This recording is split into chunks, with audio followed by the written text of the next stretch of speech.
regeneration. So he decides to summon his favorite pet, as a massive centipede appears, and it bites Rue, as Philip reveals that his pet is classified as a natural disaster. He explains that its venom can paralyze its targets, and Rue loses consciousness, so the centipede puts him down, as Philip orders it to finish its mission. So the centipede leaves, but he realizes that Rue is missing, and he launches a surprise attack, which Philip barely manages to avoid. He wonders how Rue was able to survive, but he refuses to reveal his secret, and Philip thinks he used a fake corpse. He's about to reveal his first secret weapon, and he starts bragging about how powerful he is, but Rue suddenly attacks him, shattering his vial.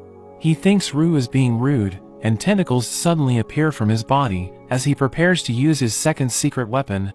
He consumes the corpses, allowing him to create a suit of armor, and he starts attacking, but Rue counters and blows him away. He starts flying, as he mentions that Rue is full of surprises, wondering how he can be so powerful without an epic awakening. So Rue wonders what he means, but he refuses to say anything. Rue reveals that he also has an insect outfit, and he summons his exoskeleton, saying they're now evenly matched. He starts flying, as Philip tries to stop him, but he manages to close the distance, and he lands a devastating blow, which sends Philip crashing to the ground.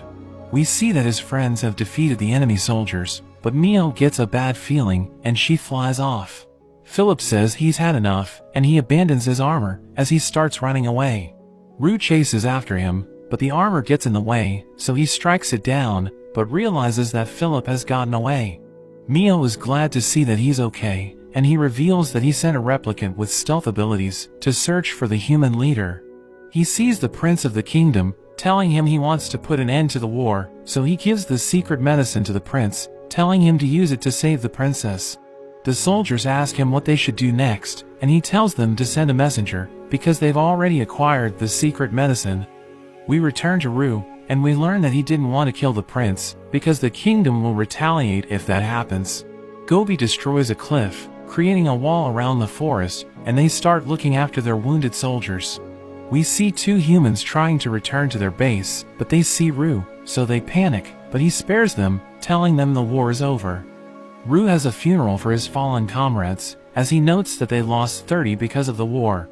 We learn that the corpses need to be burned, because they could end up turning into zombies or ghosts, and his friends start crying, as Rue thinks about doing whatever it takes for them to survive. We see that a number of the goblins evolved after the battle. Chi has become a half-Saint Lord thanks to healing all the injured, and he even gained a shield ability that's strong enough to withstand some of Rue's punches.